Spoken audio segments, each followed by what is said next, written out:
What the hell? Two tornadoes. Weather channel. Two tornado warnings.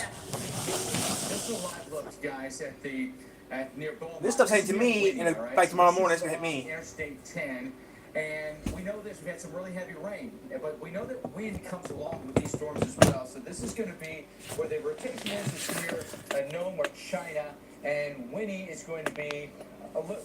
Yeah, take a look at that, right? This is what we're going to see, I think, in a lot of different places. We're going to see some high water. Vehicles that may be trapped in the high water, and this is why I would always encourage you to not be driving in the multiple dangers that we face today. High water, extreme winds, you'll have hydroplane, poor visibility, tornadoes, the whole thing, right? And some of the totals that we've had north side of Houston, 4 or 5 inches of rain has fallen for us here. The path of the tornado has been more or less in this direction, and so we've seen some pretty good rainfall over here associated with the supercell itself, close to 3 inches in places. And then the power outages have gone up, especially since we've seen the tornado here in the last, say, hour and a half.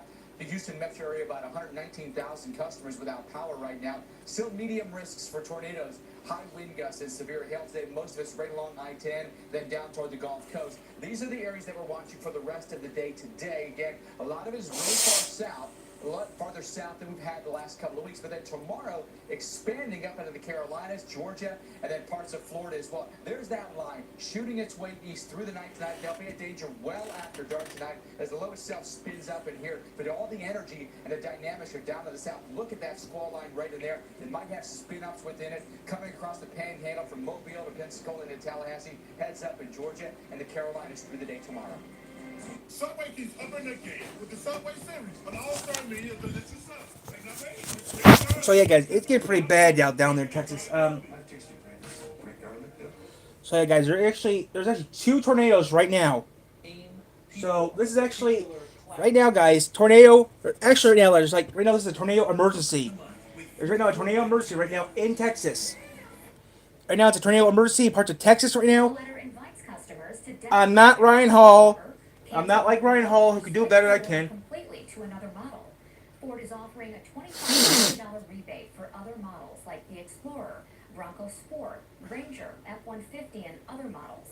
High-end Bronco models are being delayed due to ongoing global supply chain issues. General Motors' recent announcement of investments at the Flint engine plant So yeah, guys. some concerns. The $579 million investment to add production of a 6th-generation small block V8 engine and other parts raised some questions from other GM facilities, according to the Detroit Free Press. The report named GM's plant in Buffalo, which currently builds the 5th-generation engine. That plant employs some 1,100 people, but GM says it plans to continue production of the older engine until further notice. The second season premiere of the comedy American Auto is tonight at 8:30. The gang at Payne Motors is faced with a corporate challenge surrounding a recall of one of its vehicles, and they bring in a crisis manager played by Eric Stonestreet to assist. This is a group that's coming together to handle very overt crisis, and I'm not Ryan Hall, but Ryan Hall, YouTube. I'm not Ryan Hall, guys, but this is like this is getting bad. It's already beginning of the year and already severe weather. This severe weather hitting Texas right now is gonna hit us in a couple days. So yeah, so I gotta get ready for this because this is gonna be some pretty extreme stuff happening right now. Like I said, I'm not Ryan Hall, but I am keeping an eye on this weather. I'm gonna check out Ryan Hall real quick, and we're gonna go back to our normal stuff. a Chevy Bolt EV when you order Domino's delivery online. But yeah, guys, tomorrow we'll get some strong snow. Yes, guys, you're gonna be ready for this. Yeah, yes, I am ready for it. Yeah, there's a lot of. That car sideways, busted out all the windows, Wow. busted out their windows. That's crazy. Oh wow. Fuck That all these is cars. crazy.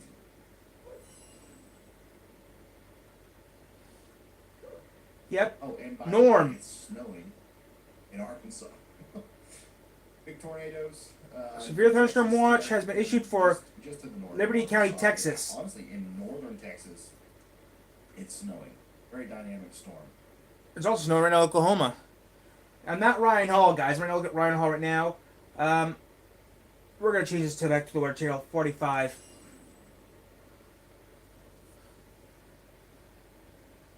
And speaking of the snow, as soon So yeah, guys, this stuff's actually heading towards us.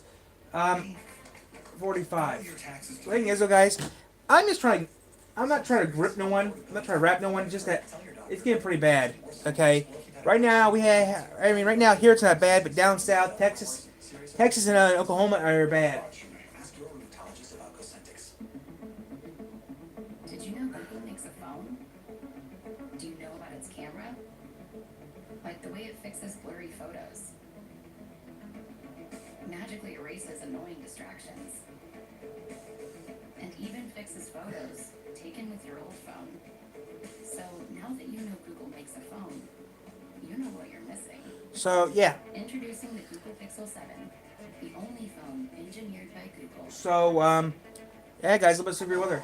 Tornado alert. This afternoon, Dr. Now, really a result of the setup that you were talking about earlier in the show. Hayden, Jefferson, Orange counties in Texas. So now it's Belmont. at this point, along this line, we have seen a lot of these storms spin. Yeah, and we've had, lift along and ahead of that front.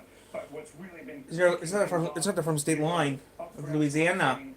In individual supercells and then, embedded in this line is how quickly the winds are turning clockwise and strengthening with height in just the lowest few thousand feet of the atmosphere. And the other thing that's doing is causing for rapid storm motion because that really strong low-level jet at 5,000 feet. And also those winds just a few thousand feet up, like Felicia in Houston was talking about how fast the clouds are moving. Well, she's looking a few thousand feet up, and when you get a thunderstorm, those strong winds are mixed down. Yeah. And so we're getting strong winds even in the absence of a tornado. Right, so I don't want you to look at this from Galveston or from south of Beaumont and go, oh, good, I'm in a severe thunderstorm warning, not a tornado warning. Those winds are potent, and even outside of this, you could see some strong gusts. Yeah, and looking, we don't just look at the velocities when there's a tornado warning. I was just looking at the velocities all up and down this line. There are little areas of spin all up and down this line. And in fact, the focused area of spin in the tornado warning doesn't look as healthy as it did, but there are new spins moving into that same zone.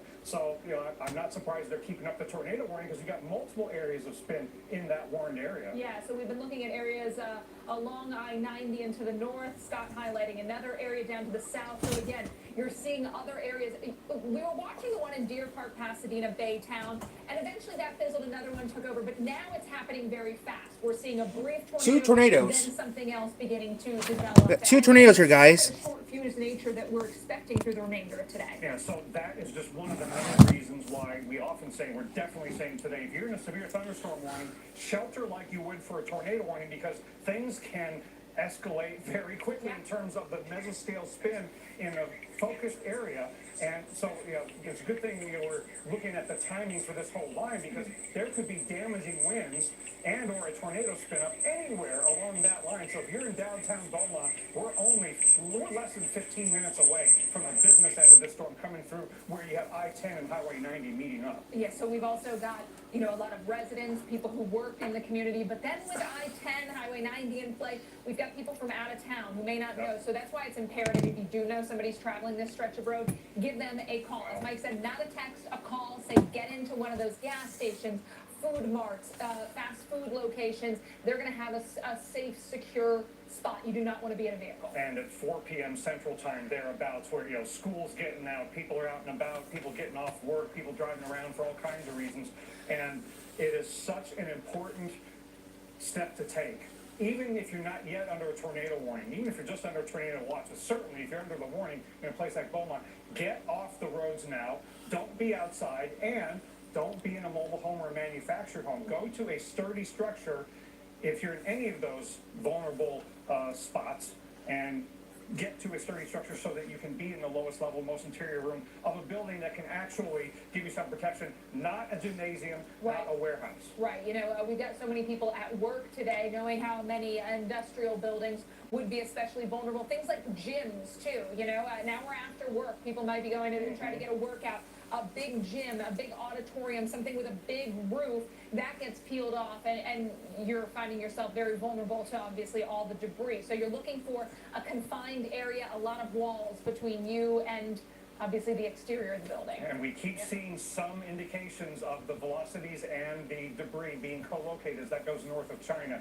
But that's always a concern, and that's happened multiple times today. Yeah, they've been quick spin-ups, debris producing, and once again, there's a look at that area of velocity just on the north and northeast side of China, and you can see, as you pointed out, it co-locates with where we're seeing the debris. And the other thing, too, is we're not getting the best look at what's going on here because we got the Houston radar, you got the Lake Charles radar, we're kind of in between. Yeah, so again, you got to assume tornadoes on the ground, treat these very seriously. And Mike, again, even outside of these tornado warnings, the winds are high. We might go to Ryan Hall in a minute. There's all sorts of dangers ongoing. Some areas around the Houston metro, we've seen as much as 5 inches of rain that have come down today. Look at some of the neighborhoods around Houston, which is a city that floods pretty easily.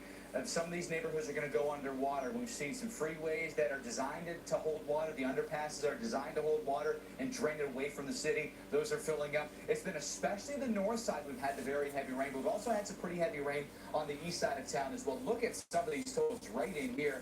Almost 5 inches. 5+ inches of rain. We've also some pretty good rain here 6. on the east side, closer to 3 inches around places like Baytown, 6 up toward inches. Cody, up toward maybe the Devers area. The power outages unfortunately went up really quickly once the big line of storms came through the Houston metro, including the tornado on the east side of town, confirmed damage around Pasadena and Deer and Baytown. 100 are without power now. We still have an ongoing risk for the rest of the day, with a medium chance for tornadoes in our watch area. Tornadoes, wind gusts over 70, and severe hail that might be an inch in diameter or bigger.